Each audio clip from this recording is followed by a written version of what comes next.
Tadi Ali sampaikan bahwa dalam laporan yang selama ini Ali mendampingi Richard Eliezer, bahwa Richard Eliezer memiliki kecenderungan untuk patuh pada lingkungan sekitar. Bisa dijelaskan proses psikologis yang terjadi hingga membuat seseorang menjadi seperti ini atau Richard Eliezer? Iya, boleh ke slide selanjutnya, mohon maaf Majelis Hakim. Ya, kalau kita berbicara mengenai kepatuhan, kepatuhan itu juga salah satu konstruk dalam ilmu psikologi. Ini adalah satu bentuk pengaruh sosial yang menyebabkan orang lain mau melakukan suatu hal atau beragam tindakan dikarenakan kepatuhannya pada orang lain yang dirasa lebih punya kuasa. Jadi kita harus membedakan antara kepatuhan dengan konformitas. Kalau konformitas itu melibatkan permintaan, kalau kepatuhan itu biasanya melibatkan perintah. Sementara kalau yang berikutnya kepatuhan itu konformitas biasanya lebih kepada bagaimana kita menyesuaikan diri dengan lingkungan. Tapi kalau kepatuhan itu lebih kepada menggunakan unsur kekuatan karena kita takut, karena kita cemas, karena kita khawatir, makanya kita patuh. Jadi itu adalah bentuk kepatuhan dalam psikologi. Ya, bagaimana dengan Richard Eliezer terkait dengan... Oke, kalau dari Richard Eliezer, dari hasil tesnya saja sudah membuktikan dia punya tingkat kepatuhan yang sangat tinggi. Jadi itu memang bisa diukur tuh obediensi seseorang, tingkat level kepatuhan dia pada lingkungan sekitarnya seperti apa. Dan dari hasil tes tersebut terlihat bahwa Richard Eliezer mempunyai level kepatuhan yang sangat tinggi sehingga dia punya kerentanan khusus, kecenderungan tertentu untuk lebih patuh pada lingkungan. Itu dari sisi kepatuhan saja. Baik. Terima kasih Ali. Bisa dijelaskan juga, tadi kan sudah jelas terkait dengan kepatuhan dari seorang Richard Eliezer, kemudian kan di dalam peristiwa ini ada rasa takut juga. Ya. Apakah dalam melakukan pendampingan ahli melihat atau mengetahui hal tersebut karena melakukan assessment? Iya, ketakutannya pada saat assessment sudah berubah sepertinya. Jadi kan emosi itu kan sangat dari awal, ketika dari awal. Ketika dari awal ketakutan itu sangat jelas. Yang tadi saya katakan pertama kali ketemu jelas sekali ada gesture takut, ada gesture cemas, gesture dia tidak bagaimana ini ke depannya nanti harus seperti apa, dan itu banyak menampilkan gesture-gesture tubuh yang cemas dan takut seperti itu, bermain-main tangan, menghindari kontak mata, hal-hal demikian. Itu terlihat sekali. Tapi seiring dengan waktu ketakutan itu karena emosi itu sesuatu yang sangat dinamis, jadi dia berubah biasanya, bertransformasi lah katakan, apalagi kemudian ada proses adaptasi, ada proses pembelajaran, ada proses dia mungkin mulai level up, mulai yakin, ada kepercayaan diri, mulai masuk yang kalau kita bilang di situ ada yang namanya intelligent disobedience, jadi proses-proses intelijen analisanya dia mulai jalan.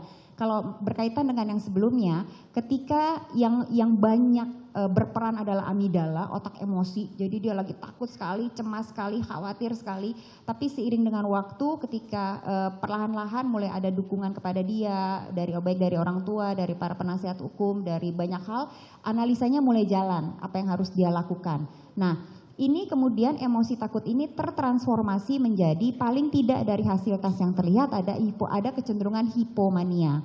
Nah, apa itu hipomania? Hipomania adalah kondisi psikologi seseorang yang tampak sangat berenergi dan bersemangat, berbeda dari biasanya. Jadi setelah takut, sepertinya kemudian Richard Eliezer itu memutuskan untuk oke, saya harus melakukan sesuatu atas kondisi ini. Jadi terlihat semangatnya tersebut. Tapi di sisi lain hipomania juga berarti masih menutupi kecemasan yang terpendam. Jadi itu kan mekanisme diri. Ketika dia mencoba untuk oke, aku harus melakukan sesuatu nih, tapi sebenarnya di dalam dia masih cemas karena terlihat yang dalam tes MMPI yang tadi saya katakan, Minnesota Multifaceted Personality Inventory, itu adalah 10 parameter. Kita melihat parameter-parameter psikologis, seberapa tinggi level depresi, seberapa tinggi level skizofrenia, seberapa tinggi level obsesif kompulsif. Nah, Pokoknya sampai 10, ada 10 perimeternya. Nah, paling tinggi perimeter pada Richard Eliezer adalah hipomania.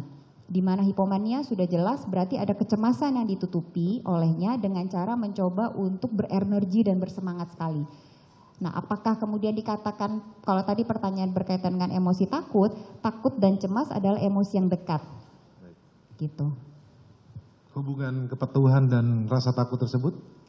Yang tadi karena tadi saya katakan emosi adalah bensin untuk semuanya. Baik. Jadi karena dia takut makanya dia patuh. Makanya dia takut. Baik. Bagaimana kepatuhan dijelaskan dalam ilmu psikologi? Ya, itu tadi sudah saya katakan. Ya. Jadi kalau kepatuhan itu sendiri sebenarnya ada yang namanya constructive obedience seperti yang kita lihat paling atas. Kalau constructive itu sesuai dengan namanya. Tentu adalah kepatuhan yang akan menghasilkan hal yang membawa kebaikan. Tidak hanya untuk diri sendiri, tapi juga untuk lingkungannya. Seperti misalnya kita patuh untuk mengikuti lampu merah. Kita patuh mengikuti instruksi dari dokter yang diberikan kepada kita. Itu adalah constructive obedience. Kalau destructive obedience itu seperti yang dilakukan Richard Eliezer pada awal Juli tersebut. Bahwa ada kepatuhan yang dia lakukan, tapi tidak membawa kebaikan. Jadi itu destruktif sekali. Nah, seiring dengan waktu, ada juga yang namanya obedience itu kita sebut sebagai intelligent disobedience. One's ability to do right thing when what have been told to do is wrong. Jadi momen di mana pada akhirnya individu tersebut mampu mengaktifkan fungsi analisa logis rasionalnya dengan baik untuk memutuskan bahwa ini salah, aku tidak mau patuh lagi. Terima kasih, Ali. Untuk individu yang punya kepatuhan sangat tinggi sesuai dengan hasil asesmen psikologis Ali, bagaimana ia bisa mendobrak itu dan tidak menjadi patuh menjalani apa yang diminta kepadanya?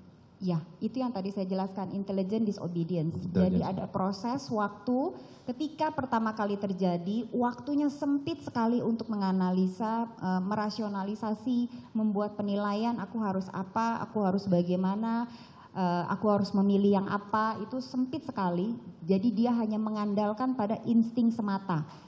Otak kita itu ada otak primatanya, dalam tanda kutip otak binatang. Gimana caranya supaya survive? Karena survival instinct itu adalah insting yang paling kuat yang membantu kita untuk terus hidup.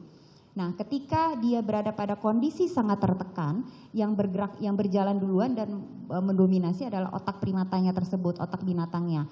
Tapi setelah ini semua setelah kejadian terjadi, kemudian mulai ada proses tenang.